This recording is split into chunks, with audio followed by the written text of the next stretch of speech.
Hey, Breaking Brown family, what's going on? It's Yvette Carnell coming to you as I do now every Monday and Wednesday at 9 p.m. Eastern Standard Time. As always, take some time, get your libations. I always leave time for everyone to kind of file in and do what they got to do. Take your time to get here. Take your time to be here. Take your time to pour your drink, whatever your drink might be. Take your time to do whatever you have to do. The Breaking Brown family is here. And we're going to let y'all take y'all time to do whatever y'all got to do, feel however y'all got to feel. All right? That's what we do here. And we're going to talk black politics. One of the things that happened today, there is a lot going on today. And so what I have to try to do is get it all together for you. I'm going to try to get it all because something just happened like right before I came in here. Something happened. And so what I have to do because of that something that happened, I have to incorporate that. I got to incorporate that in the show. I have to incorporate what happened in the show. So, but we're going to have one of the things that I realize is that there are some things that I haven't covered in enough depth. So what I'm going to do, I'm going to try to cover that a little bit more. But what I'm going to do, first of all, tell everybody, you can go to donatebrown.com to donate. You can also go to breakingbrown.com to subscribe to the newsletter. You can, and if you get the newsletter already, please, I've said this 1,000 times, but go to your promotions folder because there are a lot of links in the newsletter and they go to your spam or your promotions. So check both of those folders for me to make sure that you have the newsletter for me. I'd appreciate it. I'd appreciate if you just do that for me and make sure you're getting it because I'm pretty sure it's in there. And if it's not in there, you can contact me. You can email me at editor@breakingbrown.com and I'll still take care of that for you. Also, go to subscribetobrown.com. Go also to subscribe and like this video because we're gonna be talking about some real stuff tonight. We're gonna be talking about some real stuff. So that's the way it is, and that's the way it's going to be, and I don't know what else to tell you. If you're not into real stuff, if you don't want to hear about the real stuff, then I don't know what to say to you. But that's what we got to do here, because we do black politics. And there's no other way to do black politics, as far as I know, is the way I do black politics. I don't know how to do it any way other than that. This is just who I am. So, what I'm going to do today, you should know in terms of what we're talking about today. We got to talk about something that we have addressed before. We got to talk about celebrity. And I know a lot of you don't want to talk about celebrity. I get it. I get the criticism. Yvette, why are we talking about Jay-Z? Yvette, why are we talking about all of these other things when we have so much stuff to talk about? I don't know why we're talking about these things. I don't know why we're discussing these things. So what I want to say is that we have to. And whether anyone likes it or not, we have to. Whether everybody is like we can't follow the way you get caught up in trouble in doing this is following what other people kind of want you to do. And you can't do that. You can't get caught up in what other people want you to do or how other people want you to think or how other people want you to feel or how other people want you to sound. You have to look at the data, and you have to look at what the data tells you, because the data projects. The data projects, right? That's what the data does. It projects. So it suggests something to you about your future, about my future. That's what it does. So here's what I'm going to do. I'm going to frame it. Those of you who watch the show know that what I do all the time, whenever I discuss anything, I like to frame it. I like to frame it. So, in terms of framing this conversation, I want you all to think about something. I want you all to think about who our influencers are. Like, just as African Americans, who are our influencers? And that's a question that I asked myself. I said, who are our influencers as African American people? And at first you want to say it's our influencers are you want to say our influencers are politicians, right? If you don't say that, you want to say our influencers are activists, right? But the truth of the matter is that none of those people are our influencers. Activists aren't our influencers. Politicians aren't our influencers. Most black people, if I ask you who is your politician, you probably won't even know who that politician is. So when you say, well, Yvette, who are our influencers? If these people that you're talking about are not our influencers, who are? Who are our influencers? And what I would say is that our influencers are celebrities. And what I want to say in terms of how I'm going to frame this conversation, what I want to show you is how problematic it is to have our influencers as celebrities. I want to show you how much of a problem that is and how much that has diminished our community by bringing these people into that kind of position. And it's a really big deal. It's a really big deal. And one of the best ways to kind of understand what we've done, one of the best ways to kind of understand how we've kind of handicapped ourselves, right? One of the best ways to understand how we've kind of handicapped ourselves by making politicians not even part of the conversation. The way we've taken all of our cues from celebrities, I want to show you how that is damaging who we are and what we are right now. Now, one of the things I want to do in terms of having this conversation, because you can't have a conversation without accurately framing a conversation. So, you might say, well, Yvette, this has always been the case. It's always been the case that, celebrities, Harry Belafonte, but those people were undergirding activists. Those people were supporting that sort of thing. They were not in the forefront like that. Harry Belafonte supported King, right? He, as an activist and as a pastor and as a civil rights leader. That's not what we see now. And even with politicians, you might say, well, all politicians are crooked, Yvette. There's never been a time that we have, revered or respected a politician. But let me just show you something real quick. This is the day Harold Washington died. That's what it is. The day Harold Washington died. And you see in this clip, what you are seeing is a security guard outside of Harold Washington's office who's wiping away a tear because this is the day that Harold Washington died. Now understand, you go back to Harold Washington, you're talking about Chicago mayor. He brought together a coalition with black people at the center, black political power. That's what he did. And that's what we respected. And that's what you're looking at right there. Okay? That's what you're looking at. But understand that we don't see much of that anymore. And on one hand, you have to hold your politicians accountable. That's on one hand. But on the other hand, you have to have something where this is who we are looking to. This is who we are respecting. And we are holding them accountable and putting people in place to give us a political education, but also to come into the community and give us political education. You don't live on Capitol Hill, but to also do something else that's very important in terms of being leadership, elected leadership, because being elected is important. What we have a lot of times in the black community is a lot of unelected leadership. And that's part of the reason, I'm very thankful that I have 30,000+ people following me on my website, on YouTube. I'm very thankful about that. But let me just say something else. Let me just say something else about this. Part of the reason I just don't go and grab on and say I'm the leader of all black people is because you can get into a crux where it's sort of dangerous, right? Now, I would love to lead, but you have to be careful and get into a position where you're unelected and you take something that doesn't belong to you. And that's why we hash it out here, so you can tell me. But let's get back to the issue. The best lens through which to understand black celebrity is Obama. Obama would not have been president were it not for the power of black celebrity. That's just the truth.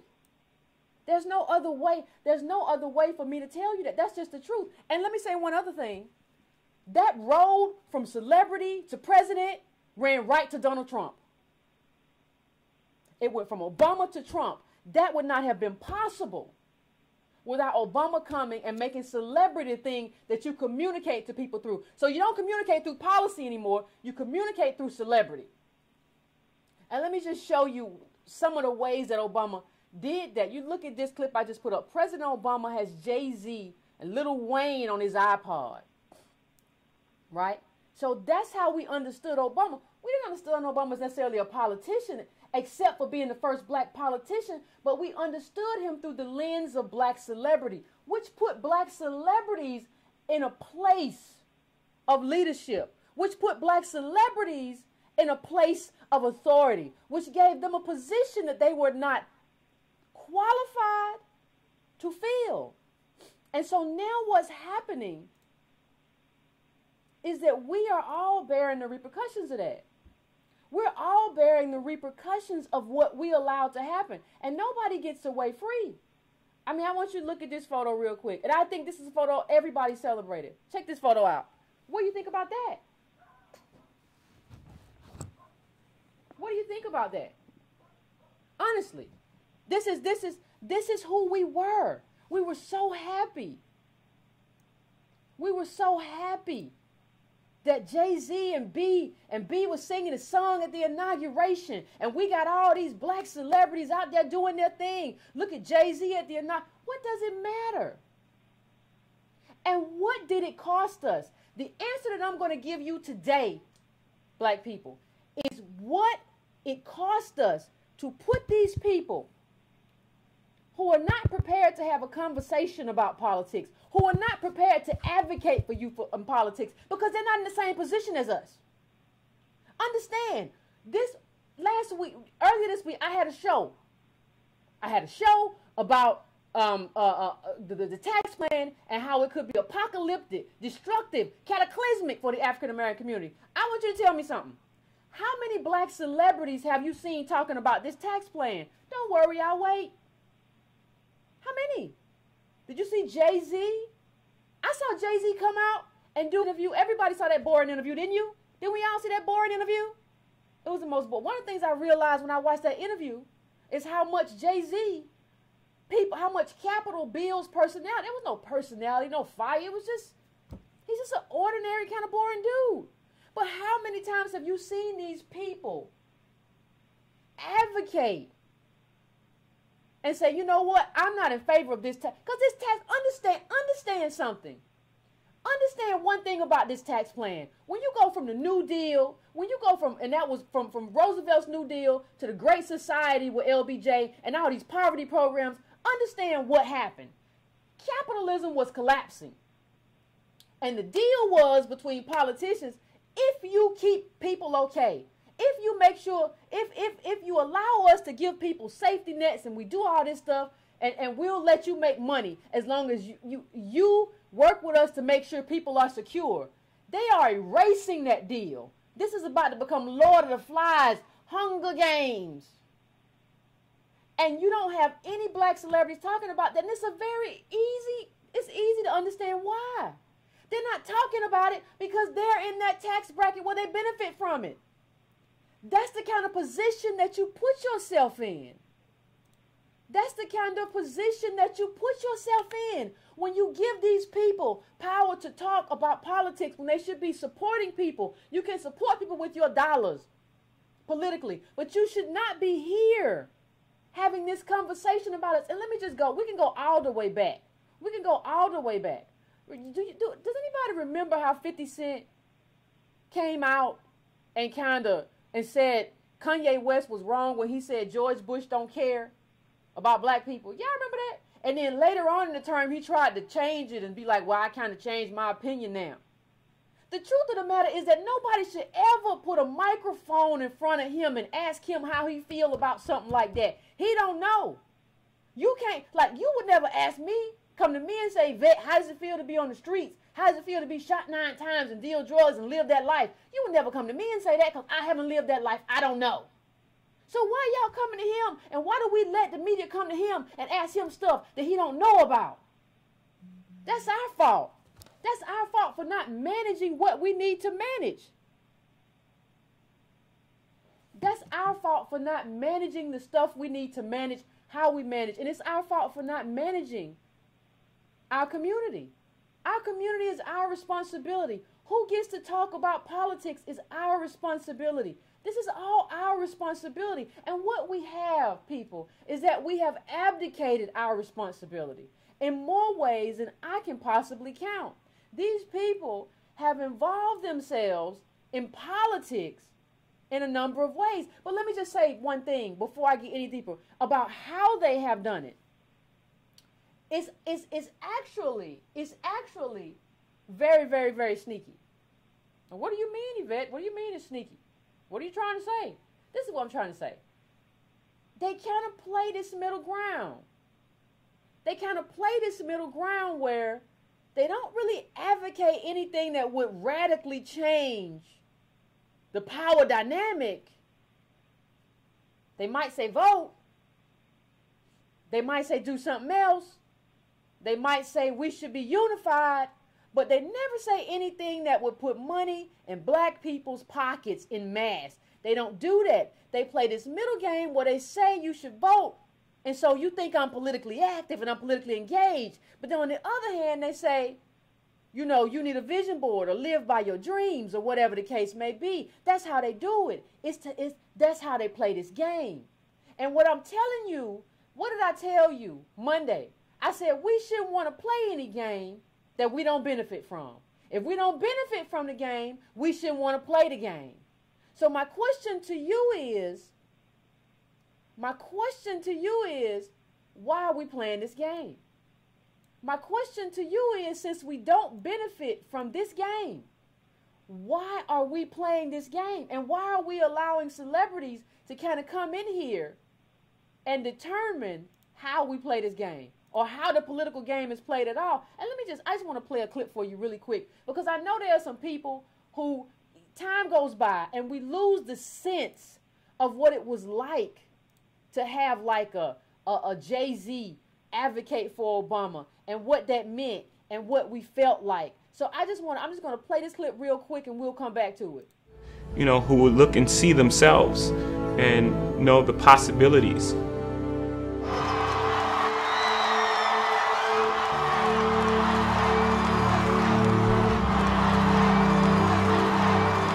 To me, the idea of America is that no matter who you are, what you look like, or where you come from, you can make it if you try. Jay-Z did. He didn't come from power or privilege. He got ahead because he worked hard, learned from his mistakes, and just plain refused to quit. That's the promise of this country. And all of us have the obligation to keep that promise alive. For so long, there was a voice that was silenced out there, you know, as far as exercising the right to vote. I think it was a voice that was silent because people had lost hope. They didn't believe that their voice mattered or counted. You know, we thought it was just politics, people going back and forth, and at the end of the day, it never trickled down to where we lived.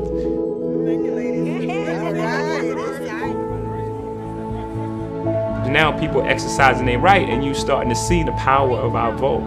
He made it mean something for the first time for a lot of people. Having someone in office who understands how powerful our voice can be is very important. Whatever your politics or your party, you should vote this fall. You've got a choice to make, and that choice could not be more important. I'm asking all of you to register and to vote, and to make your voice heard for the future you want to see. Get that stuff off the screen. Get that off the screen, because we know how, somebody who understands how powerful your voice can be. Your voice is only powerful when it was time to get elected and then that was over. And for people who say, well, why do you keep talking about Obama? Obama's policies live on. It doesn't matter whether or not Obama's in. Look, we just had a movie about LBJ. A movie about LBJ. How long LBJ been gone? Because whatever you do as president, this is not about a man. This is not about a actual, you know, a specific human being. This is about something else. This is about politics.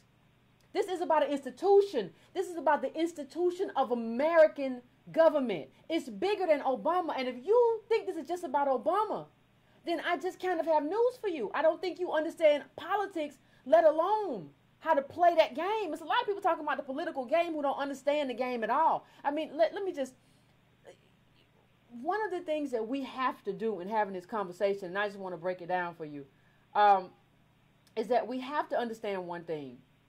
We have to understand how vicious this game is played. We have to understand how these players play this game. And we have to understand what I just put up there. This was him getting validation through hip hop. And that's something that we never should have allowed to happen. But we did. And you have these people playing both sides of the fence. Well, what do I mean? When I say playing both sides of the fence, what does Yvette mean? What is she talking about, playing both sides of the fence? You have people who were friends with Donald Trump who now come out and act like they don't know what happened. I don't understand. Like, we say, screw Donald Trump. We don't care. You know who I'm talking about. And I use Diddy because he's the best example. He's just, everybody knows him because he never seen a camera he don't like. So everybody, you all know him. We all know who he is. So he's just the best example of black celebrity gone wild. And before he was talking about, he did an interview for the movie he had, Bad Boy for Life, whatever the hell, I don't know. But he did an interview about that, and he said, well, black people don't give a damn about Trump. But the thing is, like, we have such short memories that we don't remember what he said before that. He said, Donald Trump is a friend of mine. That's what he said. He said he's a friend of mine. Now, wait a minute. All of a sudden, your friend, Diddy, your friend,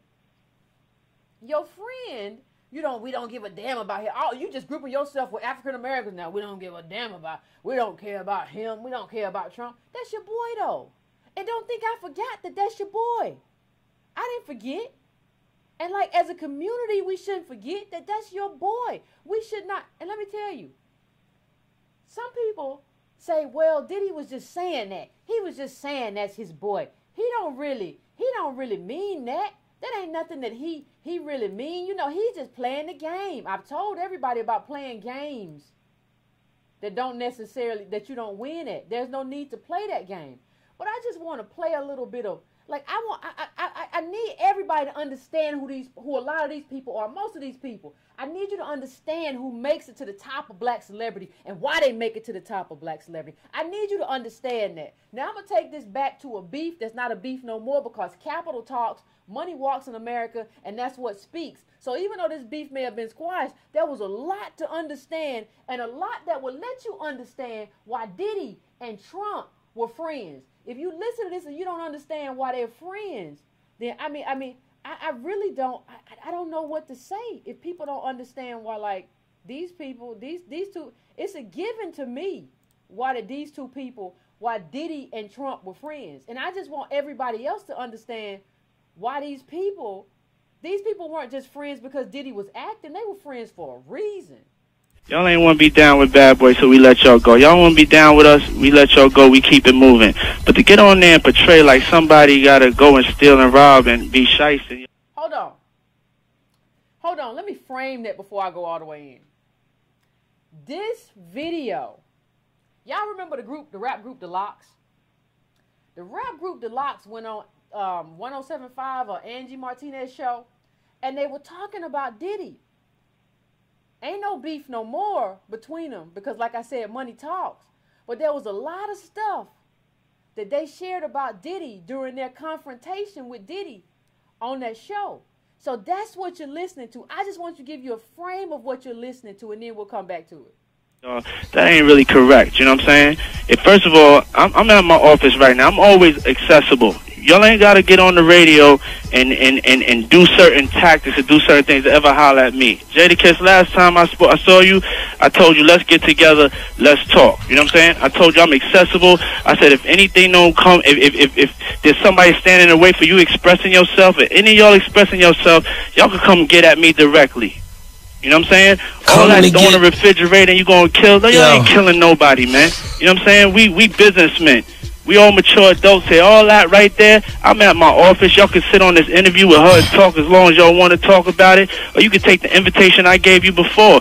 But it's not even getting there because of your get on the radio, whatever tactics. I ain't your enemy. Dog, we just you need to bang like that on cats that's coming at you. I ain't your enemy. Yesterday we got a note from your office saying you don't have no idea of none of this or none of nothing. Just yesterday, your lawyer told us that. I see you at the show backstage. You said find out what it was. But don't sit here and portray like Puff took nothing from y'all. Puff, what is it? What is it? What do you call it? If it's 10 years, what do you call it?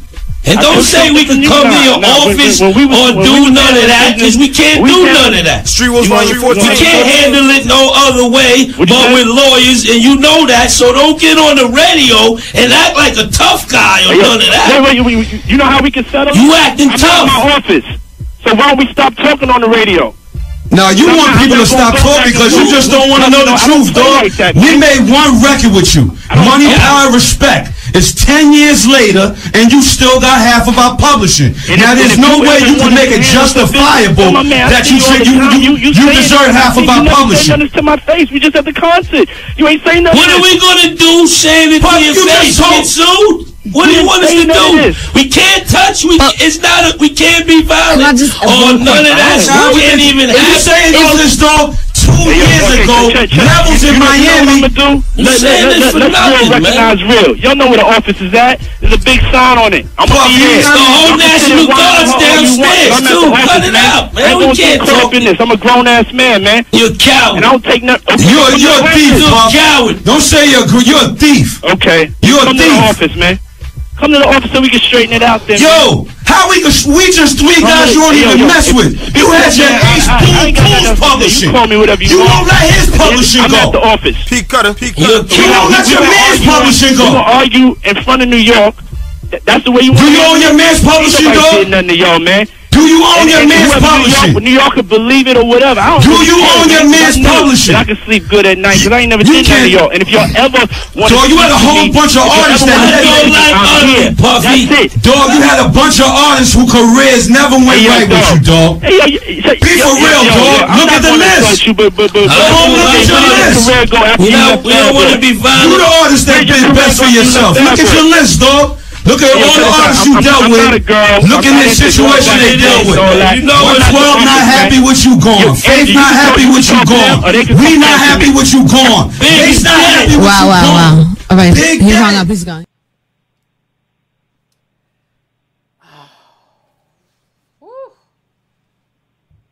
Black people, let me surprise you. Let me surprise you with something. Most of you would think that I'm on the side of the locks in this debate. I'm not. I'm not taking either side. But what I would say to you, see, here's the problem.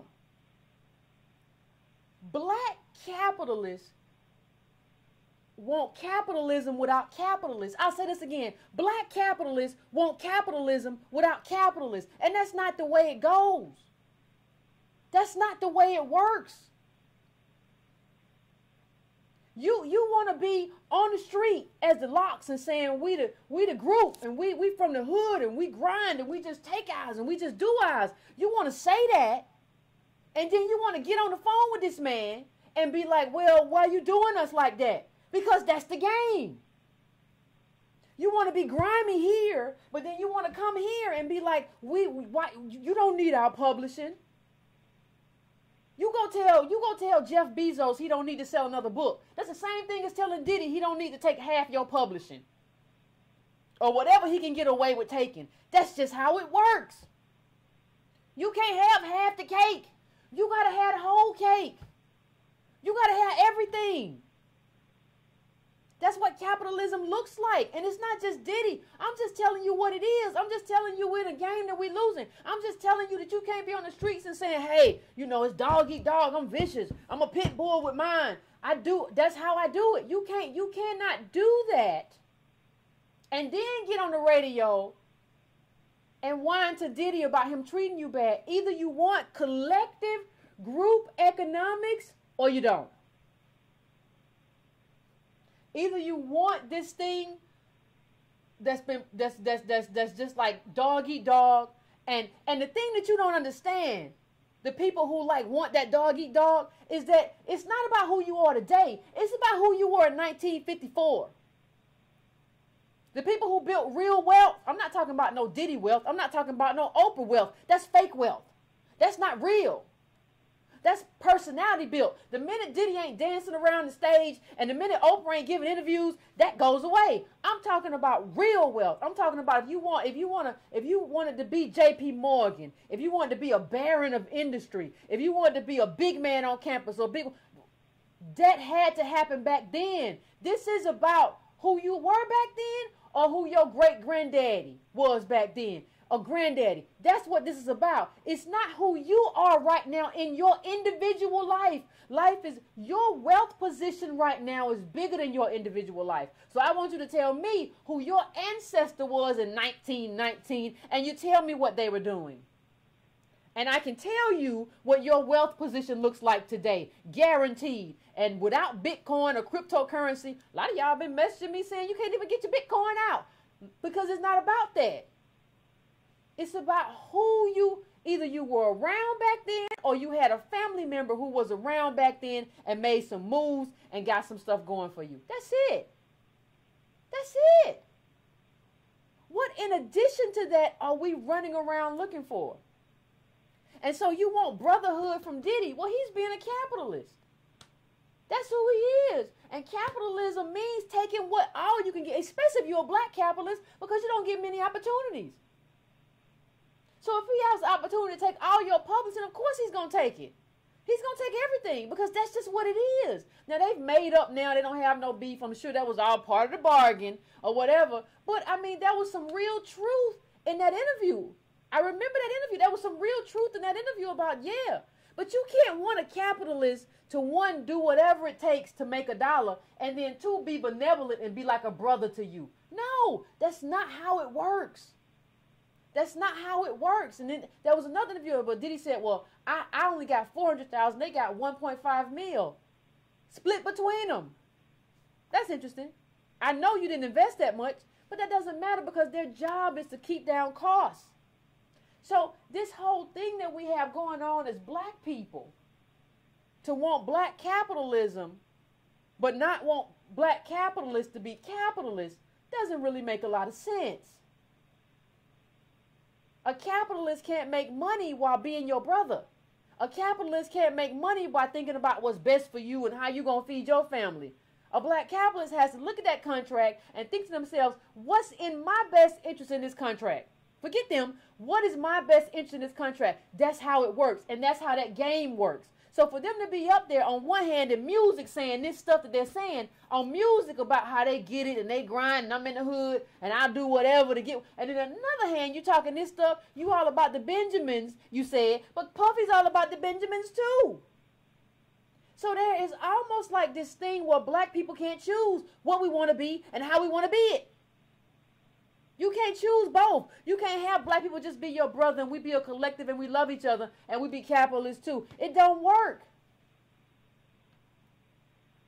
And Puffy's not a goldfish. He's a little bit bigger than a goldfish. Like a goldfish like this, he like this size fish. So he can still gobble you, but he still can get gobbled up by the real whales and the real sharks. And he's always cognizant of that they're breathing down his neck. And that could be a problem for his life and for his children. So he don't care about you. He can't care about you because that's how the system is arranged. You can't want both things and you can't have both things. I don't know how to better put it to you. I don't know how to better explain it in terms of what our expectation is as black people and what the truth is. I just don't know what else to say about it. I mean, you know, it's very, very interesting. And we're seeing this in a lot of ways. And let me just tell you something else. Capitalists have a lot of ways of hiding things, right? You know, when you see black business people, black entrepreneurs, it's so easy. Part of the problem is that it's so easy to fool us. That's part of it's so easy to fool us, right? It's so easy just to tell us something that's not true. And we just buy it. So what do I mean by that? Okay. let me talk about your boy Tyler Perry. I'm just gonna spend a moment with him. Let me just talk about him for a second. Tyler Perry and Antonio Moore. If you haven't watched the video, we discussed Oprah in our video. And Tyler Perry is someone who is very good, just like Diddy at playing this game. Like Diddy put up a video of him with Colin Kaepernick. An image which gives you the impression that they're working together on something, but really he's not. The only thing he said after meeting with Colin Kaepernick was unity. That's a bullshit phrase. It doesn't mean anything. What does unity mean? Give me some specifics. So what we see with Tyler Perry is the same thing. You know, I'm putting up this image right now, and it's Tyler Perry put up some on his Instagram about Puerto Rico.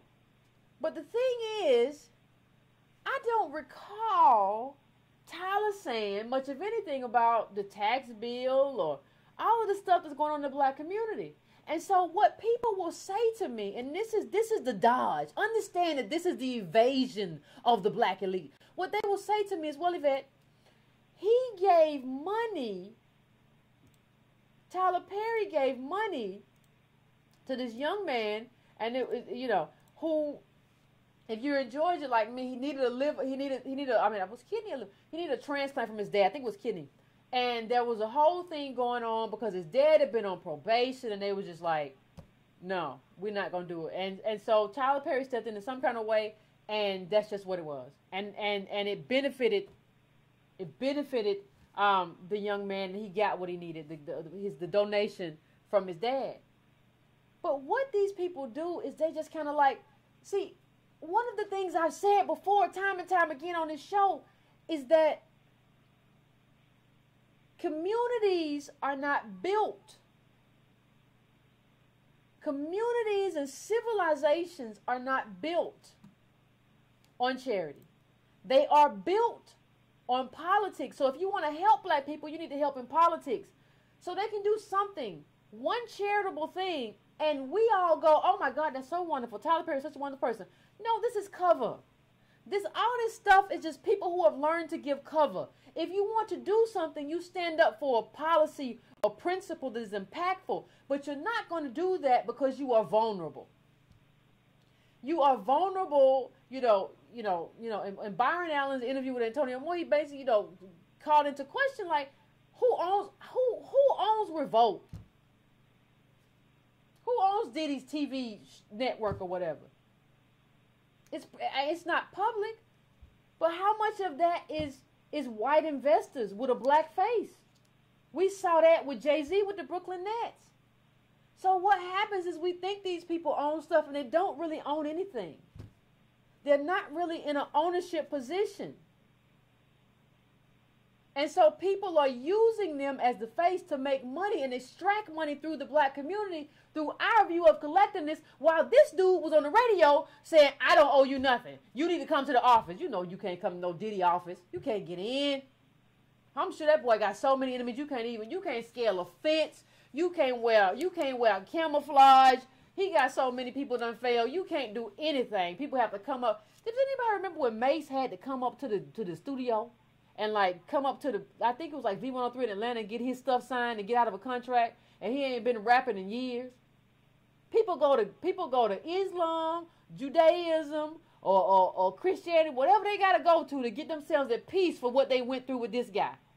But he still got a bunch of Instagram followers, and he can still tell black people, hey, I'm all about positivity. I'm all about love. I'm all about making everybody feel okay. That's what I'm about. I don't know.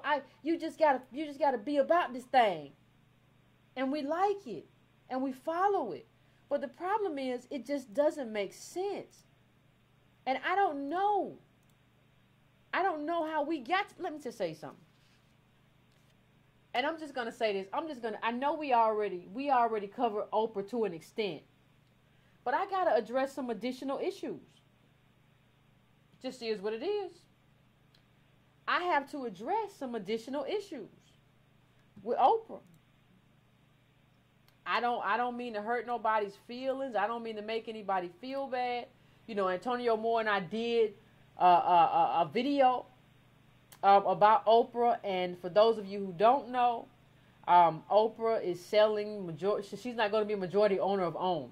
Now, I want you all to remember when OWN was coming out, Oprah was like, this is my baby and the opportunity to do this and be a part of this and blah, blah, blah, blah, and blah, blah, blah, blah. It's wonderful. She was all about it when it came out. But the problem is now we don't see too much. Now she's selling. And so we're asking ourselves, well, what is going on? Now they tried to say Discovery, which is now the majority owner, tried to say, well, the reason she got supposedly a quarter, but it's 70 million, right?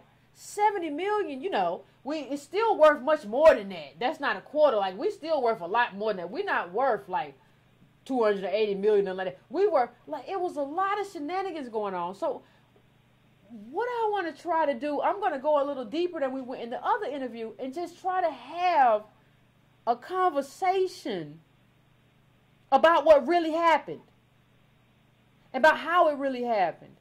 And you don't need to be in a room, black people. Let me just tell you this. You don't need to be in a room to read the tea leaves. That's one thing. That's one. You just have to understand a little bit about wealth. You don't got to be in a room. You don't got to know everything. You just have to understand a little bit about wealth, a little bit about how wealth moves. And I'll explain some of that right now. Okay. What do I mean? Oprah Winfrey got a $70 million payout. But you have to ask yourself something. Like I said once before, you have to ask yourself, who? When you're talking about things, who am I talking to? Who is this person? Where they come from? You also have to ask yourself when. If there's one thing I can get through, ask yourself when. When did Oprah do this? Oprah did this right before we're about to get a tax cut. Right? Now, we're not going to get much, but people in the top 1%, they're going to get a lot. That's Oprah. Why in the world would you do a deal like this right before you get put on? If you got money in your account, why won't you say, you know what, I ain't doing that right now. I might do it later, but I ain't doing it right now because I'm finna get a tax break. Give me that joint. Give me that in 2 years. I'll take it in 2 years. Why not do it that way? Why would you say, I'm going to take it right now? It don't make sense to take it right now. There's so many things about this deal that don't make any sense. And if it doesn't make sense, I think you understand what it means. It's also the fact that she got this in cash. If you're Oprah, why do this in cash? Because anybody who knows anything about the tax code knows that dividends are the preferred income. You might not, you can play from 0 to 5% on dividend income. Why wouldn't you take it as dividend unless you're cash poor? Why? So I'm gonna go to the phones. I got a lot of calls on. I'm gonna go to the phones in just a sec. I'm gonna go to the phones right now. But and we'll come back to this because there's a lot we gotta discuss. I don't think we understand how much and how important this is to understand our community and what we're working about. So I'm gonna go right now to the 260 area code. I'm coming to you. And give me your name and where you're calling from, 260. Hello? I can't hear you. I can barely hear you. Can you hear me better now? I'm getting an echo on you. Can y'all hear her? I'm getting an echo. Don't believe it. But oh shoot. Okay, tell me what your question is though. Tell me what your question is. Well, my name's Jocelyn. I'm from Fort Wayne, Indiana. Well, my thing is that I recently went to my local Urban Leagues gala, and it was a fucking shit show, I can tell you that. They had the thing that they were touting the most was that they had an education program in which they were taking local black teenagers and they were making them pick vegetables to one of their biggest donors, farmland, and they were calling this like some form of like career education program. And this was the biggest thing they could tout. And then the secondary thing that they were touting was they had a thing where they were helping people buy houses. But then the only people whose houses that they were helping to buy were white people. So the only thing that you're helping my black people do is get them educated by picking vegetables at 5 a.m. for free. Because they weren't compensating these teenagers. They were just sitting there telling them, let me educate you. Pick these vegetables for our big donor over here on his land. And then they were selling the vegetables, so I thought that shit was ridiculous. And then you help these other people buy houses, but you're not helping any black people buy houses. Yeah, well. The shit was horrible. And then everyone that was on their board was either in law enforcement or used to be a drug czar. And then they had like 2 reverends and the one black city council member who was appointed. And there was absolutely nothing else going on. Okay. I understand. I mean, and there's no way to get on any of their boards or give them any form of feedback. I've been trying for about 7 years now. 7 years. I was on the Indiana Democratic African American Caucus. I got kicked out because I pointed out that we weren't fulfilling any of our mission statement. The only thing we were allowed to do was promote voter registration, but we couldn't even set up any of our own booths on our own. We could only go where the Democratic Party told us to go. And whenever I tried to, have any form of discussion about policies or anything, I was told to shut up. And eventually I was told that I was no longer needed, and they gave me my money back. All right. Well, thank you, caller, for calling in. We appreciate your call. Hey, everybody, listen. We're talking about black celebrity today. I don't want to be disrespectful to anybody. I don't want to make anybody feel bad. But the topic for today is black celebrity. We're talking about black celebrity and the impact on black politics. Like I said, I don't want to embarrass anybody on air or anything, but if you're not talking about that, then you're going to have to wait for another day. This is the topic for today. Okay? Are we clear? Okay, great. Okay, we're going to 240, area code 240. Tell me what's your name and where you're calling from. How you doing today, Yvette? My name is Roz, and how you doing? Pretty good. How about you? Lady, I'm wonderful. I just started, I just joined the Breaking Brown family and became a subscriber this week. Thank you. No, thank you. Thank you. I had a marketing and promotions company for entertainment, so I know a lot of the behind the scenes. And if people really saw how crazy a lot of these celebrities are and how narcissistic, I mean, I just can't. I just see people as people and see them for who they are and what they are. They really aren't doing anything for our community except for being beards for what other people want them to do. And when they're around black people and around most of us, they're like, yeah, they seem like they're down, but behind the scenes, they're looking at how fat their pockets are supposed to get off of translating these messages, and it's ridiculous. So what is it that we can do? Because I'm thinking maybe like what you're doing with YouTube, but also even on a grander scale, there has to be some way of setting up a distribution for television, film, books, media, and being able to have more and better control, even if it may be, the squeaky wheel, even setting that up on an international basis so that we have control of our own media to start getting at the hearts and minds by fighting fire with fire for our own control.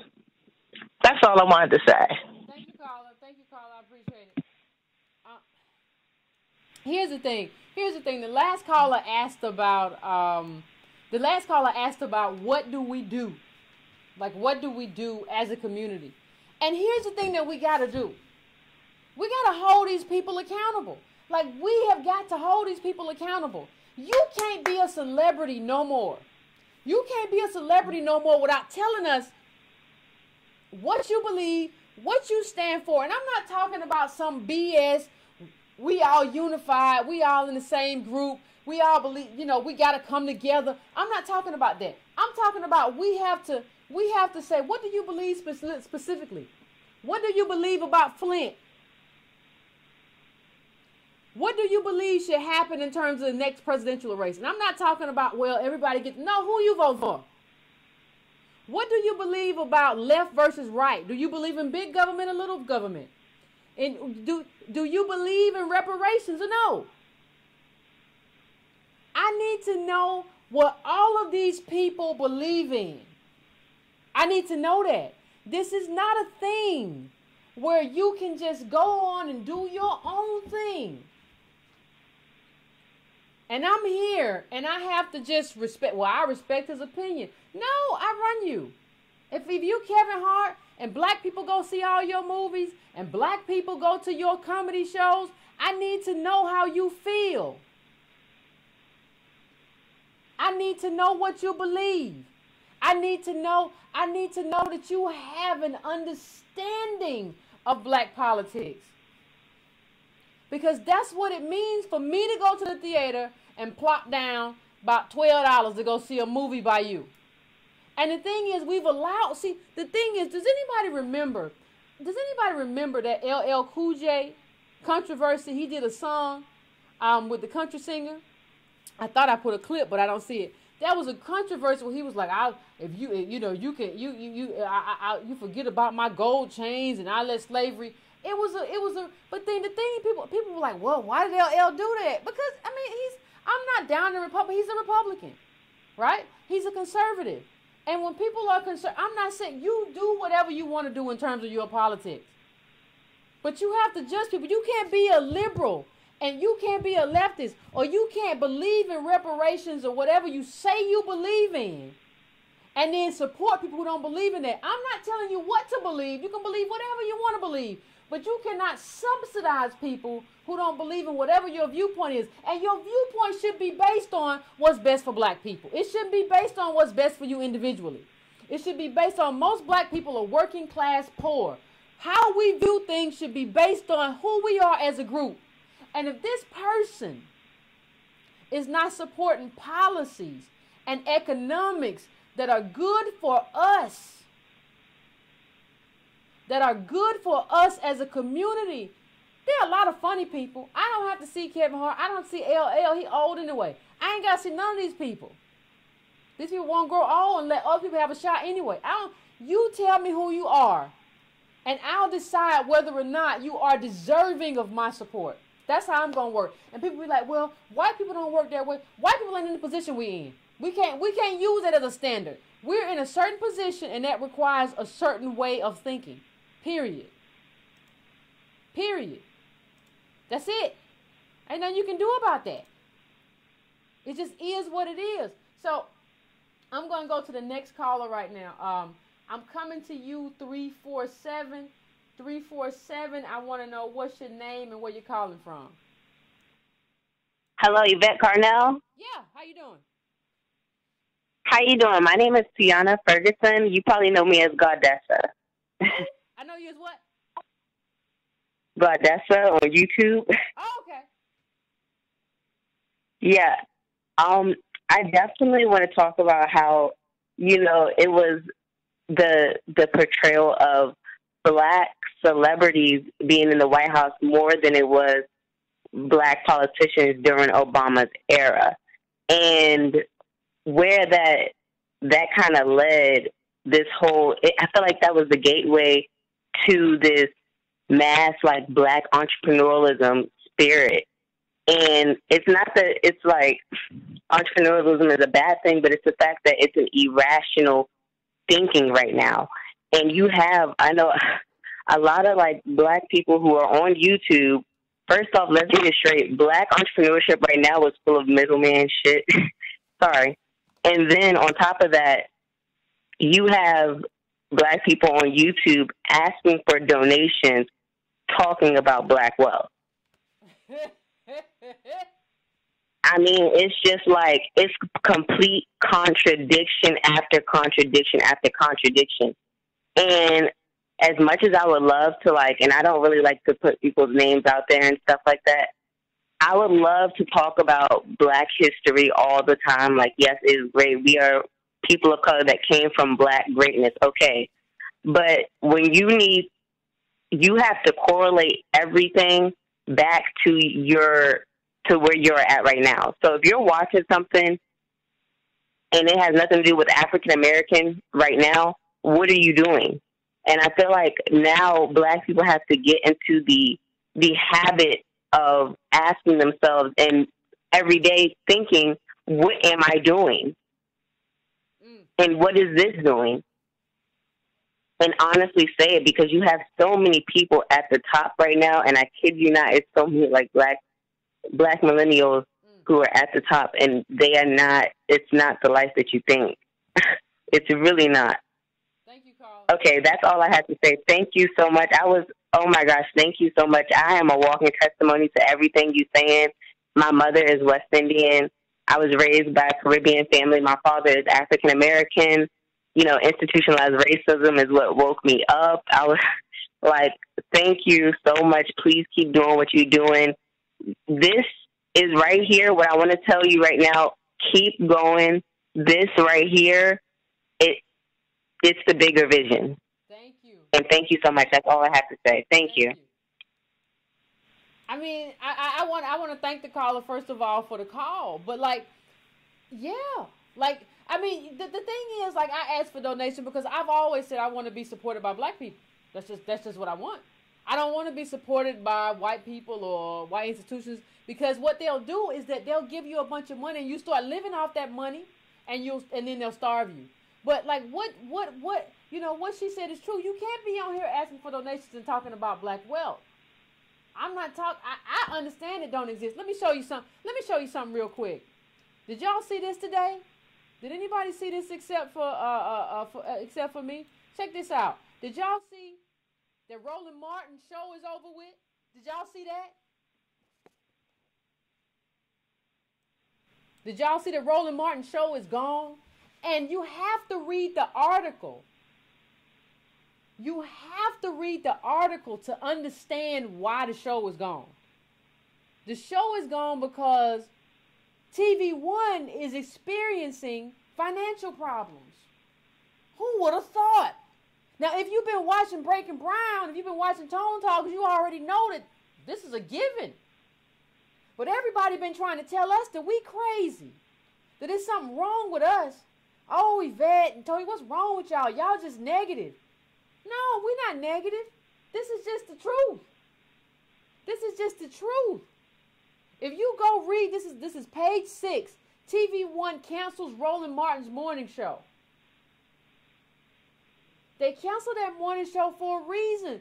TV One they said in the clip, in the quote, they're experiencing financial difficulties. That's what's happening.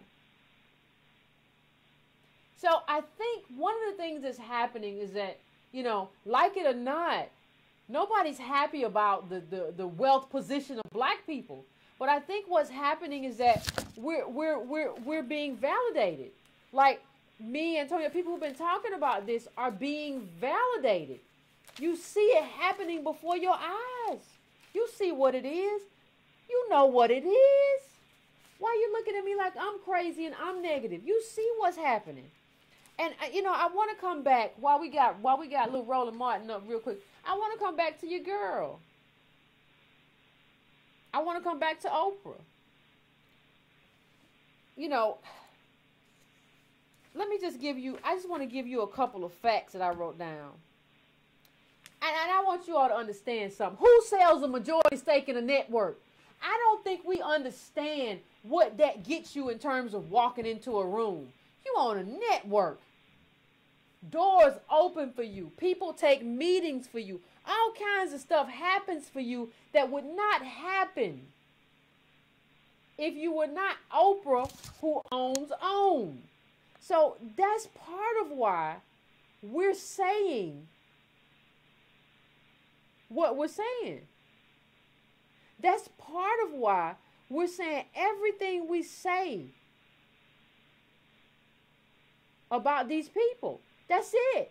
It's not, I mean, nobody's upset at Oprah as anything. But I think one thing you need to understand about Oprah, one thing you need to understand about Diddy, all these people, they're what you might call Negro translators. You know, there's an Adolph Reed book, What Are the Drums Saying, Booker? And it was before encounter Booker T. Washington. And for those of you who are there, I have not forgotten that I was supposed to do, and I still got to do the review of the Booker T. Washington book. I have not forgotten. I know I got to do it. But the book from Adolph Reed, What Are the Drums Saying, Booker, is very important. It's very, very important. It's very, very important. Because what you have is a bunch of people who are there to kind of interpret blackness. And that's kind of why they're there. And they're not there to do anything. They're not there to do anything other than that. Right? And so when you look at Oprah's position, what you have to understand is that this was not a sale. It's like somebody coming up. It's like, did y'all watch Friday? When Debo used to run up and snatch people's stuff, snatch your chain, snatch your bicycle. You wouldn't say you sold your bicycle. Like if Debo ran up to you and say, I'm taking that bicycle, I'm going to give you $10. And you took the $10. Would you say I sold my bicycle for $10? No. Oprah, like the thing people don't understand, let me just read this. Oprah lost $330 million in the first 4 years of OWN. Now understand what that means. That means that she's moving around and acting in debt. Being in debt is not a position of power anywhere in business. If you get out of debt and you are making money, that's a different thing. That's a very different thing, because then you can renegotiate. You are in a position of power, but that's not where she was. Understand that that's not where Oprah was. Yeah, that's a lot of debt. That's a lot of doggone. That's where she was, and that's what she was operating from. Only black people, all of us see her as something big. They weren't seeing her as something big. That wasn't what was happening. Understand one other thing. When you look at this, and Antonio and I talked about this during the video, it looks like there was a trigger. Because mind you, this was 10 years ago. Now, 10 years, it looks like there was something in that contract that said, listen, 10 years from now, if you ain't got your ish together, this is the benchmark for this year and this year and this year. And this is the date that we're going to send you that. Understand, like I said, this is right before the tax cut. Oprah would save so much money by doing this after the tax cut goes into effect. Why did she do it early? If for another reason, she didn't have no choice. It wasn't her decision. This is what we mean when we talk about there being a trigger in place in the contract. This is not about her having a windfall of $70 million. This is not about that at all. This is not about a sale.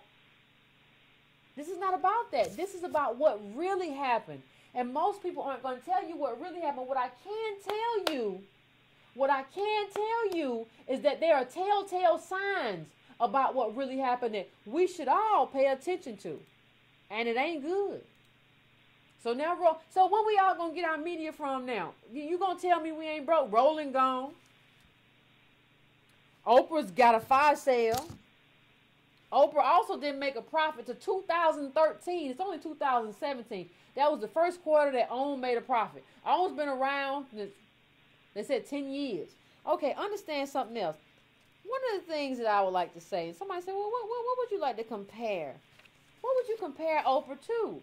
And I said, you know what? I compare Oprah to kind of Lady Eloise. Y'all remember that from like, what was that? Boomerang? Running around like you got all the power, but you really don't. Like you moving all the cards, but you really ain't. And you're there to make white people feel a certain way, especially the white women who were in the who were in the living room that you were coming into. That's the majority. Like you gotta understand what I said about Phil Donahue in that video was real. Phil Donahue had all kind of black activists. He had Farrakhan, all kind of people talking about black politics. And Oprah came on and she didn't talk about none of that. Oprah came on and she didn't touch black politics. She didn't touch us, except to go to South Africa and start a school. And she did some stuff in Morehouse too, scholarships. But in terms of helping the white women that she was talking to understand black politics, Phil Donahue did more than Oprah. How is that? How is that possible? And how is it possible that we celebrate that, given what we know about who she is and how she has maneuvered? That's the problem. And it's a problem with her. It's a problem with Diddy. It's a problem with all of these people. It's a problem. Now I'm going to the next caller. The next caller, you coming from 302. So 302, tell me what's your name and tell me where you're calling from. And how she has maneuvered. That's the problem. I And can't it's a hear problem you. with her. It's a problem with Can him. y'all hear It's me? a problem with our. Hello?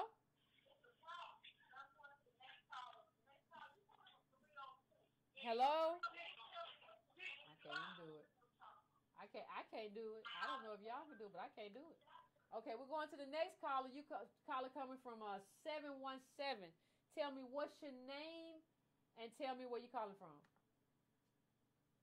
Yes. Good night again, Miss. Hey, how you doing? I'm good. I'm calling from Jersey. I called again because again your topic is particularly good tonight, just like it was the night previously. Basically, I wanted to touch on Jay-Z. Okay. What I wanted to touch on with him and this whole celebrity type thing is that what black people specifically are not understanding, because you better believe that Caucasian people understand it, but we are not understanding following this one thing, follow the breadcrumbs. And what we don't understand by following the breadcrumbs, we would already have seen about Oprah, we would have seen about Puffy, and more particularly about Jay-Z. Jay-Z, if you look at a documentary called A Battle for Brooklyn, this goes all the way back to basically almost the beginning of the 2000s. And how he basically came into power and where he's at right now, so far as his wife and where he is right now. The things that he's done to get where he is, people have to understand that it started from a long time ago. And when I was in the chat room talking to people, I was letting them know, you need to go look at this documentary. This, again, goes back to follow the breadcrumbs. If you look at that documentary, you'll understand why he is where he is right now. Okay? And the thing about that is like, just like Oprah was a smoke screen, that's what Jay-Z is. You guys are got to understand that he's a smoke screen. Point blank, period. Okay, so when he went into the music business all those years ago, he knew what he was doing, and the people that he surrounded himself with, he knew he was going to be at this particular point to guess what? To bamboozle black people. All right.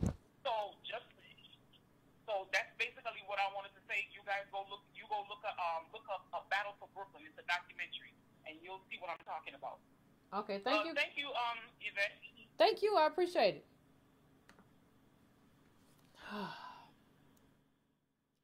Black people, that's where we at.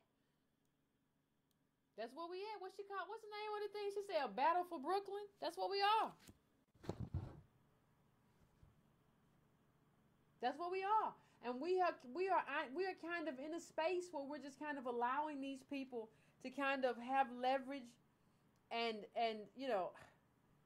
just use us without even knowing the specifics of where they are in terms of politics.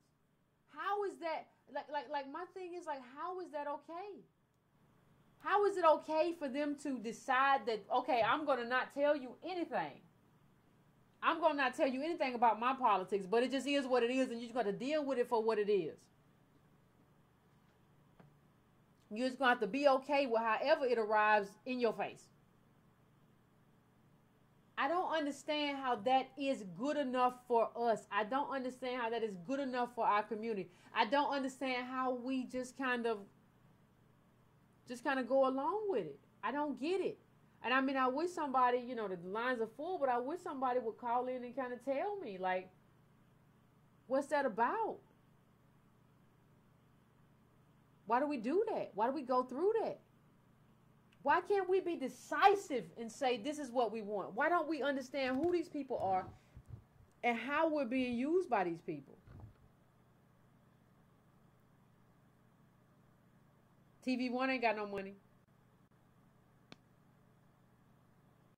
And all these black people, you know, you say, well, what Diddy's doing is just like Marvin Gaye or what these, but understand that these people lived in the hood. Like there was no way, there was no real way for Muhammad Ali to get rid of black people, to get away from black people.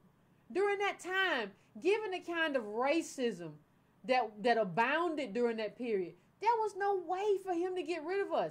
Like, so he was immersed in the black community, so he kind of had no choice but to kind of, on some level, try to advocate for the black community. Because he was always hearing from us. These people ain't got to live around us. They ain't got to never see us again if they don't want to. So you have to ask yourself, like having a celebrity who doesn't have to ever be bothered with you, what does that mean for you? What? And what does that mean for us? And how do we, since we're paying that celebrity who lives around white people and their kids go to white private schools, you think Diddy's kids go to school with your kids? No, he go on the Instagram and talk all that talk, and he drop his kids off with the richest white kids in the area. He ain't his kids on, but you still allow him to talk that talking. Dance his little Diddy dancing. Oh, let go, take that. And you just like, oh, Diddy, he's so charming. No. What is he? You have to ask. He's just the best example. All of these people. You have to ask yourself, what is their contribution? Being entertainment ain't enough. If I want entertainment, I can go and pull up some records that are much better. I can pull up the records that Diddy and everybody else sample from. Those are the real good records. I can pull them up. I don't need you. I need to know what you're going to do for me. And part of the problem with black politics is we don't know how to do an exchange. We don't understand that exchange is important. What I get and what you get, that's an exchange. You don't get to just get and take from me. We allow people to come into our communities, and black people and other races to come in and just extract from us. No, it needs to be time out for that. You're not going to just come in here and just take from me and be like, I'm black like you. Take that, take that. Well, I did a charter school. Take that, take that. No, it's not good enough. And I think we have to get to a point where we understand that it's not good enough. I'm going to call a 202 area code right now. 202. I need your name and I need where you're calling from. Hey, what is going on, good people? How y'all doing? What's going on? You're breaking up a little bit for me, but you all right. Can you guys hear me? Okay? I can hear you. I can hear you now. Can y'all hear my brother?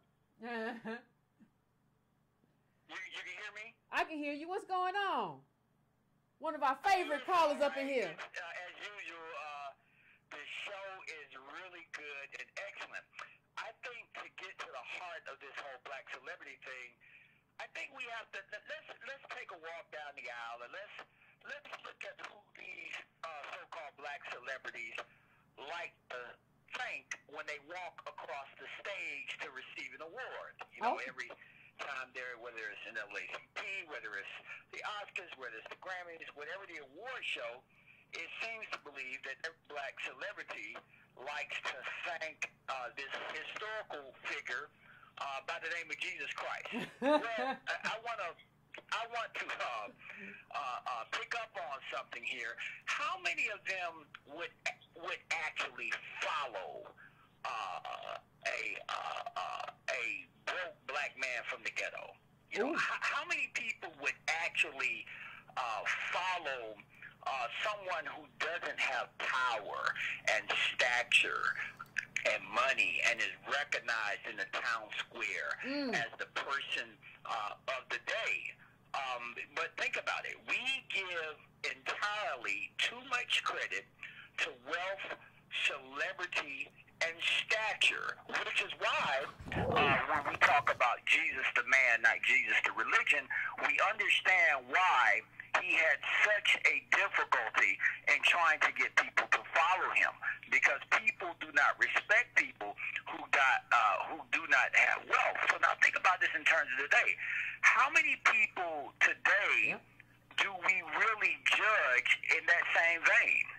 Like, how many? If you were on the street and somebody walked up to you and started spitting wisdom at you, but they were poor and they were homeless, would you really recognize it? No. Would you really recognize it? Would you really accept that as anything to be listened to? And so we give too much respect to power, stature, and money in the black community. And if you believe, what Fred Hammond and some of the other, what I consider black revolutionaries said, capitalism will ultimately eat itself from the inside out. But then that leaves this question: what was the civil rights movement truly about? Oh, was it about helping all of us achieve equality? Was it really about that, or was it about enabling a few black people to behave like white people? Was it about that? Ooh. I watched Jay-Z the other day in an interview. I forced myself to watch the interview because I feel like we got to watch this stuff. But I was watching him very closely, and I was paying very close to his body language. And if anybody goes and watch that video, just look how he's leaning back and he's crossing his legs, and he has the appearance that he's a member of a club. And someone said to me, Alex, who would sit like that, who comes from the hip-hop community? But you can look at him and you can see the accoutrements of somebody who has joined the club. Oh, and yeah. More and more of our African Americans, they are mimicking their oppressors once they achieve their wealth, and they're lying about it. So, and let me end on this. No one gets anywhere by working hard. I want to say it again because people going to miss me on this. Nobody gets anywhere by working hard. You get somewhere because somebody gave you an opportunity. You had the luck of the draw. It was either somebody you knew, it was somebody who knew somebody you knew, but you did not get to that place of wealth by working hard. And so this narrative that they're selling to us is driving black people crazy. I have friends who they follow one of my law school classmates, and they see all the Bentleys and everything he has. And I say, y'all need to get off of that. You need to get off of the Instagram and the Facebook. Follow him because you need to understand he is where he is through a luck of the draw. Yeah. He walked into some $1 million cases and he achieved the wealth. And so now we have black people who have achieved this stature and they are behaving like white people. They are the Negro imperialists that Fred Hampton talked about. And the only way we get rid of it is to remove the whiteness as benchmark to success and redetermine what it means to be successful in the black community along a communal narrative and not an individual narrative. Thank you, guys. Thank you. I appreciate that. You everybody, if you don't know who that is, you don't watch enough for this show, Mr. Hamilton. I sure do appreciate that. Remove whiteness as the benchmark for success. I want you to think about that. Think about that in one thing. Think about that in the context of Jay-Z getting a milkshake with Warren Buffett. Think about that in the context of Oprah Winfrey hand over two of the richest men. I think it was like Buffett and Gates with her purple dress on. Think about that. That is the benchmark. Think about that. That is the benchmark, and we have adopted that as our benchmark. Not only have we adopted it, we have said to ourselves, that that's what we got to be. That is what success looks like. And not only does that what success looks like, I'll gut another black man or black woman to get it. I don't care. Because they don't care. They enslaved us and they killed the Indians, so they don't care. So I don't care either because that's my benchmark. Think about what that does to the black community. Half of the black boys and boys you see in Chicago who are killing each other, they're killing each other because they've been put into a dysfunctional situation. Like I said when I talked about the flour and the soil, that's why they're doing it. But understand something else. Understand that the ideal for them is what white people are doing in terms of wealth. That is the ideal, to just get that money at all expenses. And I don't begrudge hip hop anything. I understand that it's dysfunctional for a reason. But what white capital did was put money behind that dysfunctional. Listen, white capital created dysfunction. White capital and government created this dysfunction in the black community, then put money behind it and weaponized it and sent it around the world. That's what they did. And you can't call that anything but evil. You can't call it that. They created dysfunction in our communities where kids were killing kids and where people were killing people were getting hurt and shot, and they were selling drugs. And they said, not only are we going to create a situation where these people are selling drugs and hurting each other, we're going to create the situation, and then we're going to have people talk about it. These white people, these black people, we're going to have black people talk about it, and then we're going to give these black boys money to talk about it so that they can go and send that message around the world so people will think black people are crazy. That's what they did. And that's what has to be held accountable. That is what happened. And the problem I have, you cannot hold anybody responsible for hip-hop without understanding what they did and how they did it and how successful they were at it. You have to understand, even when you talk about Oprah, you have to understand that wasn't no owning no network. She owned a small corner. You know, Oprah, the wealthiest black you gotta understand, put this in context. Oprah's the wealthiest black and she couldn't hold Discovery. Black billionaire, we've been celebrated, and she couldn't hold that. She couldn't maintain that.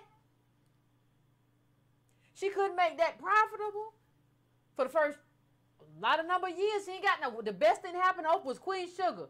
She couldn't do that to the point to where they had a trigger in your contract that gave you your money back if you didn't get what they got. That's what you did, Oprah? That's where you are, Oprah?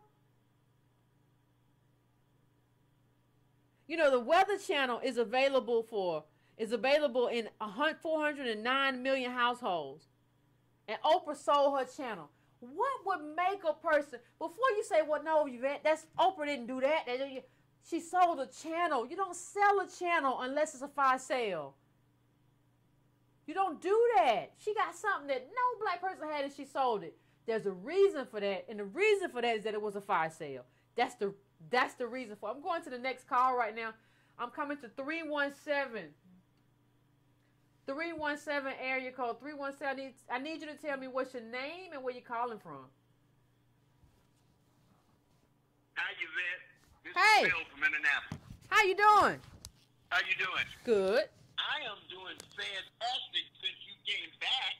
I missed you for so long. I missed you too. It's good to see. Man, it's good to see you back. You're broadcasting the truth. Oh my goodness. I have been just turning somersaults.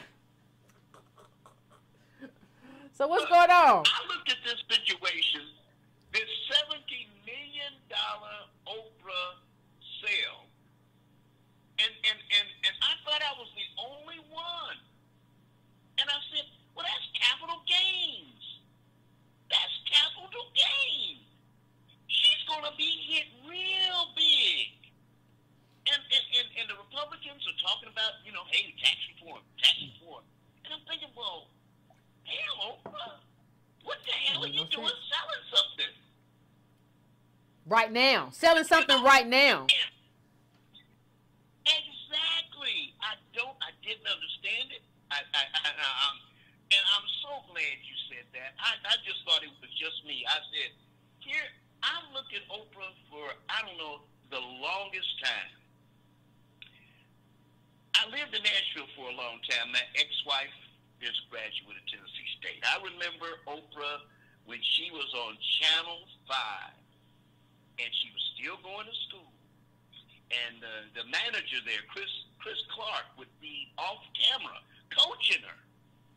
And she just, and I kept saying, how do you go from that to taking over for Phil Donahue and you become a billionaire?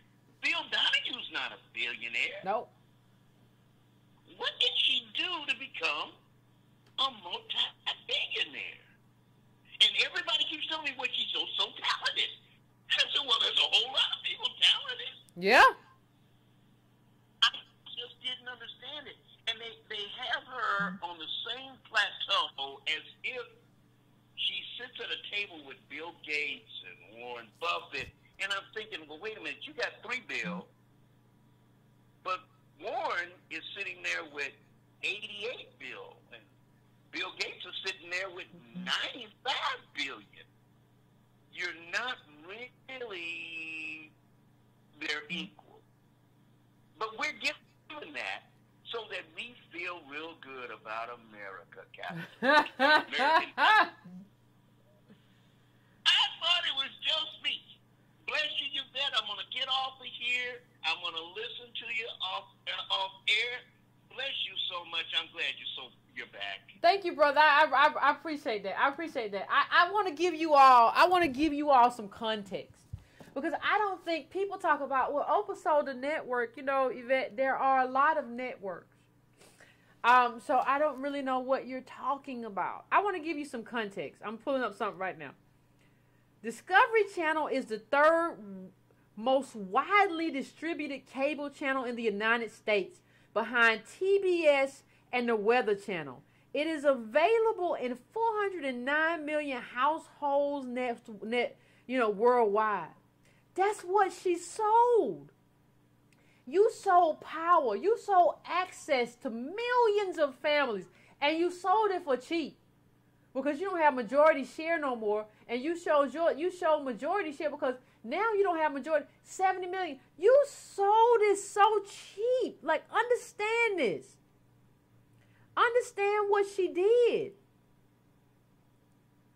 Understand what that means. I need you all to understand, to frame this. To frame this, you have to understand that Oprah didn't have anything. She couldn't have. She couldn't have had anything. It's not possible. It's not possible. So I'm going to go to my next caller. I'm going to go to my next caller, 310-310. I'm coming to you. And give me your info. Uh-oh. It's crazy. Uh-oh. I can't get that one right. All right, here we go. Hey, what up, y'all? This is Antonio Moore. Here come Tone Talks. Here come Tone Talks, everybody. Oh, my God. Yvette woke me up. You know, we 3 hours different. Yvette woke me up with the news about Oprah. So don't let her tell y'all no different. She woke me up at about 7 a.m. I did. With the news that Oprah has 70 million on this channel. I did. What people got to understand is this. Well, so, like, let's look at Byron Allen. For those people that don't know, he sued so many. He sued under slave laws, and they weren't doing good business with black folks, and they was using, black cover, basically like Puff Daddy and Revolt, to make it seem like there was diversity in ownership. He's the strong pushing for 100% black-owned channel. Now, the interesting thing is that he got the settlement with AT&T, but black folks don't have DirecTV. We have cable run. So you need to get with Comcast, you need to get with Charter. And what you have to understand is how hard it is to get with Comcast and Charter. And so I come back to this, and I don't, know the hard value, but I bet you that channel is worth north of $1 billion. Yeah. Just speculating. Yeah. And so if that's the case, that section that she supposedly sold was worth well north of $250 million. Usually when we talk about a sale, then there's multiple buyers that can then bid. So when does the bidding process open and close for the sale of this 25%? And I fundamentally believe it was a trigger, that they gave her somewhat of a severance package, which makes it not truly about ownership, but rather the presentation of ownership. And this is the fundamental problem with black celebrity. I've done multiple pieces on black celebrity. The core what I reference people to is the decadent veil. I believe that there's a decadent veil of black celebrity covering up the inability to see the lack of black wealth in this country. And I bring it to you hard. I've talked to everybody from Freeway Rick and So Dope to Byron Allen, the Gang Channel. Everybody in between, from Sandy Garrity, who breaks the data down, to Thomas Shapiro, who did Black Wealth, White Wealth. I'm going around like the Black Wealth Moses, getting all the information together and giving it to you. So please, don't come on my YouTube channel asking me hard questions about what you talking about. Oprah sold this. Maybe she didn't need the money. So, I mean, I kind of just wanted to chime in on that, and I wanted to give context on Discovery as well. Do you understand that you don't sell when you own Discovery if you don't have to? Like, I think there's so many ways we don't understand that a guy named John, I believe his name is John Fletcher, started Discovery, and he's real retired. He's real retired. And so, essentially, he started Discovery back in the 50s, and John Hendricks, my apologies. John Hendricks is his name. Go Google it. Learn about what we're talking about. And you know, he's so rich that he sold a $149 million ranch recently. And I think in many ways what's starting to happen is that we're starting to see that all black folks, not just poor black folks, have black problems. What we're starting to see is that the finger pointing about black people in the ghetto buying Jordans to make themselves feel a little bit better at night is the same thing that Oprah was doing with $1 Million Man. That you got to maintain. And I feel like in some ways, the last thing I want to say, just to wrap it up, is that you have to understand that this was about Discovery Health, a small section of Discovery Health, and that even the 50% that Oprah owned, she didn't own outright. Harpo owned that 50%, to my understanding, and she split that with another white man. So she had a section of a section. They couldn't hold that, and that's the best of black wealth. What does that say about the rest of us? A section of Discovery Health. Not all of Discovery Health. What's happening right now is that we are being locked out of wealth because we didn't have politics, and it's time to do the work. All right. Yvette Carnell's doing the work. Now it's time for you as well.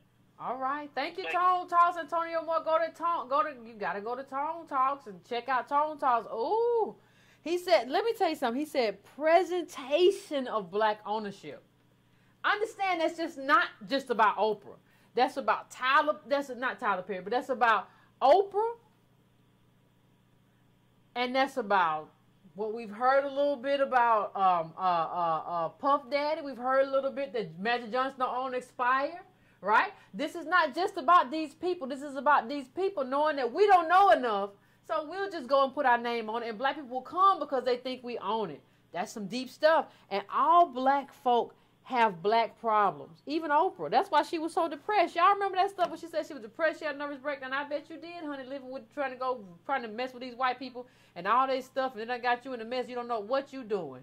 I bet you did. I'm coming to call us 757-757. Tell me what's your name and where you calling from.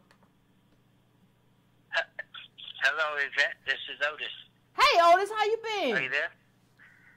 Yeah, I called to congratulate you on being back up Monday. Thank you. Let me go through this real quick. I've been following this a long time, and Antonio Moore has been more in depth with it, but I'm a going memory. Oprah never owned all of her stations. I found that out in 2009 when she first left. I also know some people that said when she was first putting her station together, the people who actually were giving her legal advice undercut her and bought the rights to a lot of what she was going to air. There's a piece that she did in 2009 that said that she was leaving ABC because she had only put together about 600 hours of content and she needed about 9,000. I always send you information. I'll back this up tomorrow and send it to you.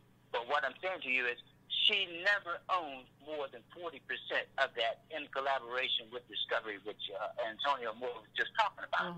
So again, part of his decadent veil. These are people just like Revolt with Diddy, just like he talked about Inspire. These people were also involved in helping Comcast block the lawsuit against Byron Allen. Oh, wait a minute. You want to talk about somebody? You want to talk about somebody that you haven't brought up yet? Where did Al go once the black president was done? Have you heard anything from Al? I ain't heard nothing from Al. You heard anything from Al? You never will. Okay. Because he served his purpose. Same thing with Oprah. You talked about something that I've been talking about for 10 or 15 years when I upset black women. What content did Oprah ever give to uplift any black people? She gave away a lot of stuff, and people talked about how generous she was. 99% of her audience was white. Well, hold on, Otis. Hold on. We're giving away stuff. Otis, hold on. She got Ayanla Fix Your Life. Now, that ain't good? No, it ain't good. Look, matter of fact, when you want to stop and think about it, who benefited most from any association with her? The man who set her down and gave her a reality check when the beef was going bad up in Texas, but she pissed off the real money people, farmers and beef producers. I remember that. Dr. Phil. What did he do?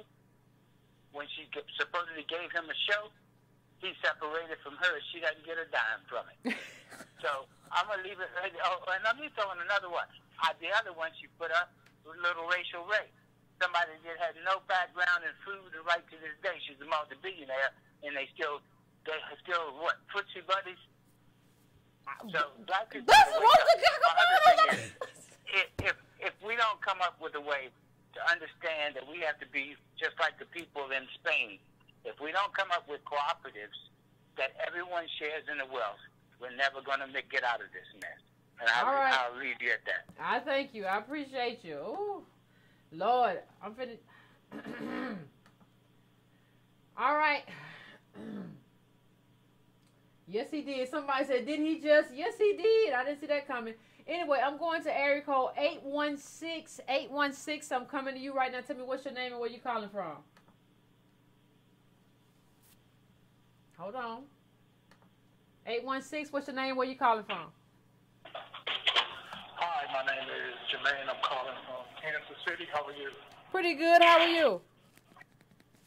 I'm hanging in there. Okay. I just thank you and keep doing what you're doing. I just want to say that the white collective they are using the Jay-Z's and the Oprahs as a pawn to influence us, and at the same time we have to, once people cross over on the other side, we have to not only devalue them, we have to detach them, because we're in the time where we can't afford to flip-flop. I know you guys talked about the Meghan Markle ordeal when they choose, when they want to be black and when they don't want to be black. But once they cross over with statements or actions, we have to detach. We have to detach them from us because they're no good. And once they receive their money from the white collective, they're puppets on the string. They never own anything. They never. I mean, it's just all coming in fruition. They don't own anything. There is no black empire. I agree with you, Carl. I agree with you, Carl. I thank you for calling in. I appreciate you. I'm coming to call a 443 now. 443 area code. I'm coming to you. What's your name and where you? I'm gonna need your name and where you calling from. Alan calling from Baltimore. How you doing? I'm doing good. Okay. So I'm just calling in just to speak my little piece. I like your show. I ran across it today. But this the thing. Nutrition, number one. I know we talking about different celebrities and stuff, but first of all, we need to be self-educated. I pride myself on being a Renaissance man, being self-educated, self-taught, as many hours as I can spend every day.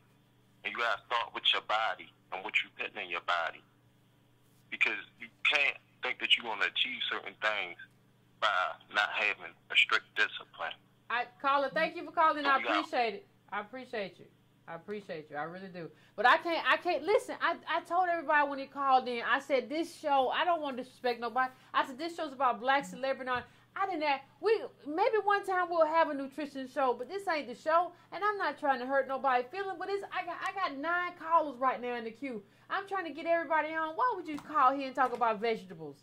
Okay. Anyway, I'm going to 401 area code 401. I'm coming to you. Tell me what's your name and tell me where you calling from. Hey, Yvette, how you doing? Good. How about you? I'm doing good. My name is Anthony. I'm calling from Jackson, Mississippi. Hey. I've called a couple of times, and I really wanted to say I appreciate you being back on the air, and I'm glad that you're back on the air. Thank you. I think everybody has pretty much been spot on about, basically, we're basically just sitting back and watching the movie premiere of The Decadent Veil, right before our very eyes, with Oprah's downfall. And, all I can say is let's just sit back and see what the next 4 years are going to bring for Black America, especially the so-called bourgeoisie Black America. Thank you, Yvette. Thank you. I appreciate you calling in. Thank you, bro. I appreciate that. I appreciate that. It's finna, and I think he's right. It's coming. It's coming. Whether you like it or not, whether you know it or not, it's coming. So I'm going right now to another call, area code 323. I'm coming to you right now. I need you to tell me what's your name and where you're calling from. Hello? All righty, tighty. I'm coming to 414 area code. Tell me what's your name and where you're calling from. Hey, Yvette, this is Quentin, and I'm calling from Milwaukee. Hey, how you doing? I'm doing all right. Yourself? Pretty good. I can't complain. All right, so I'm sorry. I was laughing earlier because of that person that came on and talking about nutrition. I'm like, this is just not the time. But no. So basically, to the topic of this video, I want to get to, which is talking about Black celebrities, becoming more important than our Black politicians. Mainly, we have to remember that the reason why that is because that's the industries that Black folks strive in the most in this country. And that's only on a level of imagery. It's not like a lot of them are CEOs. It's not like a lot of them are actually the owners of their labels. So that in itself is kind of crazy. Okay. But my point with that is that that's why a lot of Black folks, I believe, see them more valuable. That's why people in general see Black, celebrities as our spokesperson, because that's who we mainly see. That's what we're striving at. We're striving in athletics. We're striving in entertainment. We're striving in those type of fields. So people find that, I guess, as a spokesperson, basically. Yeah. But I just want to get really quick to this person called Oprah, right? I don't know if you read the New York Post, and basically it was just like giving a little snippet about her selling, part of her, or most, I should say, of her stock regarding OWN. So listen to this. It said, the deal marks the first time that the cable giant has made a cash payment to Harpo Incorporated. Mind you, that's Winfrey's company. Since the partners inked the joint venture 10 years ago. Now, listen, this is really important right here. Winfrey Harper's Incorporated will retain a significant minority interest in OWN, and Winfrey will continue as a chief executive, and equally as important, will work exclusively for OWN in the basic cable space through 2025. She's now an employee of what used to be one half of her company. She ain't got no company no more. That's crazy. Yeah. That's your first black billionaire. I mean, your first female black billionaire. That's her. And that's what I'm trying to figure out. How did our first black billionaire become an employee? Because she never was anything other than that. Like, I brought a clip here of Oprah, and I don't know where it went. It must have just walked away, of Oprah having a meeting with executives, and she looked like Sophia from The Color Purple. That's who she was. And we expected this woman to be able to manage this corporate empire. And what they basically said was, listen, we've given you 10 years to play this game, and you just now started turning a profit. The trigger's gonna kick in. We don't care what you do. It just is what it is. Like, she didn't have what it took. We just overlaid on Oprah the idea that we thought she had she never had what it took to run a network. And so now this is just the end for her. It just is what it is. But I thank you, caller. I appreciate you calling. It was the inevitable, basically. It's inevitable. Yeah, and I ain't got no feelings on it, caller. I got no feelings on it. I appreciate you calling in. Thank you. All right, thank you. Oprah got to work until 2025 for these other people. She could have just retired with her money. Oh, Lord. Now she got to just keep working. I'm going to 210 area code. 210, I'm coming to you right now. Tell me what's your name and where you calling from. Hey, Yvette. Hey, how you doing? It's nice to see you back. All Thank the you. wonderfulness, girl. I had to go back to your old stuff just to hear your voice and hear you get into it. I was struggling. But anyway, what I wanted to do is talk about Oprah for real. I've had a problem with her since she built that school in Africa. Okay, and you know, she's from Chicago, which is a very concentrated, desolate, corrupt as far as cops and everything. And I'm like, how do you go from Chicago all the way to Africa? Oh. And when Obama came into office, when he pretty much, it's the bootstrap thing. Well, I did it, why can't you do it? Yep. You know, and I was like, well, she doesn't really associate with us in that way, because she's like, well, if I've been here and you didn't do it, I'm going to help these poor kids in Africa, which is nice. But if you're from somewhere that is so turmoil, you know what she said, caller? Go all the way over there. You know what she said, caller? You know what she said that kind of let me know a lot about her? She said, I need them to want, she said, I need them to want it. Which means that she thinks that black kids in America don't want to be successful. She said, I need them to want it, which helped me understand that Oprah doesn't really understand racism in America. But that goes back to what people said about her when she was at, where was she at, Tennessee State or whatever. Like, she was like, I don't understand why they protesting about racism. I don't understand what's going on. That's who she's always been. I didn't know about that. She's always been that same person. And that explains how she came up. She's like the mammy for white supremacy. There She you go. is, she was poor and she came from nothing and she was molested and you can relate to her. So she kind of, you know, a lot of people gravitated towards her. And then once she got where she needed to go, what did she do? It's the same thing. Just like she sold her company for that little amount of money. That little amount of money will get her by. But it doesn't do anything for the rest of us because she is so individualist. You know, she just thinks by herself. And that's not how anything works. Chinese don't think by themselves. Whites don't think by themselves. And you know, that's the way this country is built, is to always pillage from black achievement.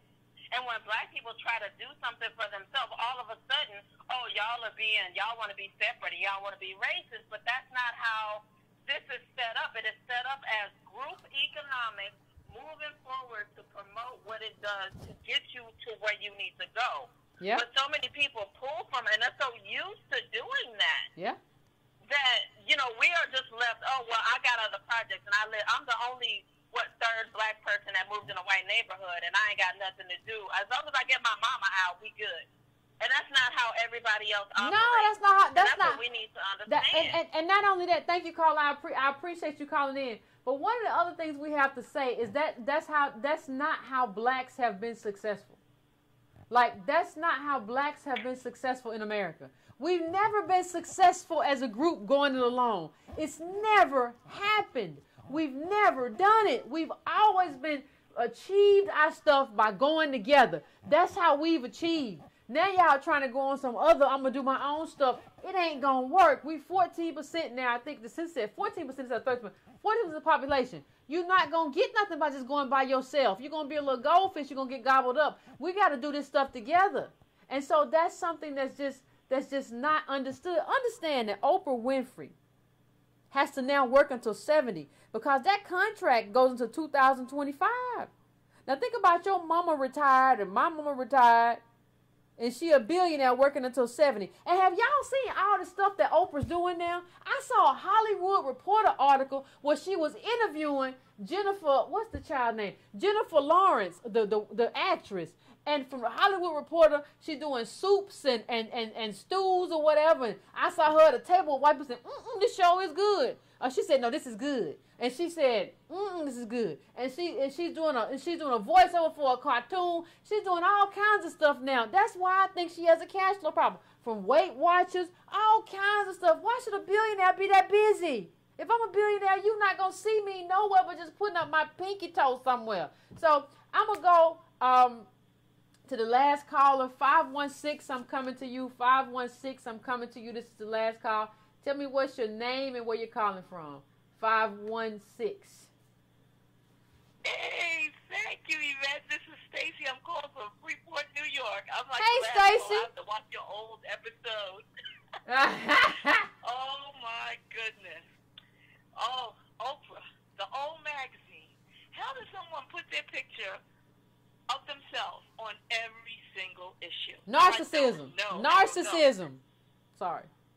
But she shows us really how fragile this decadent veil is. Mm-hmm.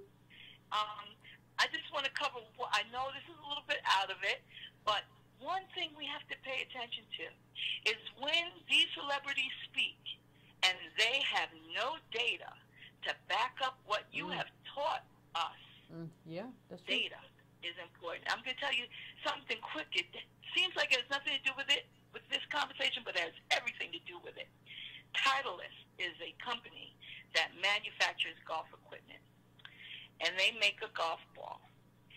And when they do this, the most important thing they have to come out with in testing these balls is data. They say it's how they make every decision.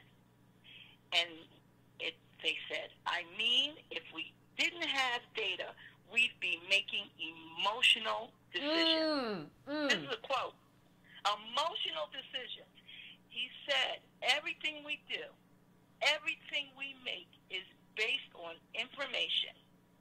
We make data so they can make good decisions. That's it.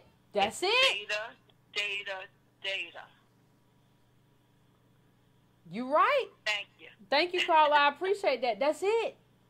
If you don't have the data, I appreciate you too. If you don't have the data, then why are we talking?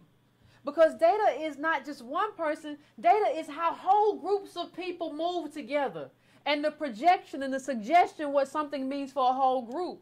That's what data is. So if you don't have the data, I want to know why you want me and you to have a conversation. And I think that's what we got to start telling people. You don't have the data. We can't have a conversation. I appreciate you trying, but you have failed. Thank you. Let's move on.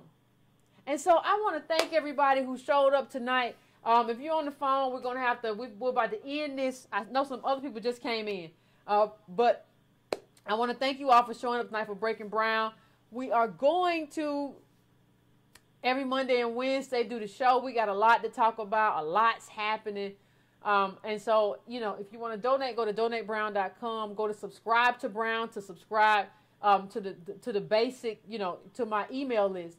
If you want to get the Breaking Brown newsletter, go to breakingbrown.com, breakingbrown.com, and get that. If you want to, you can also, I have a Patreon account, Patreon/Ycarnell, so you can do that as well. We got to do this, people, and I think we're poised to really do something very important for the black community.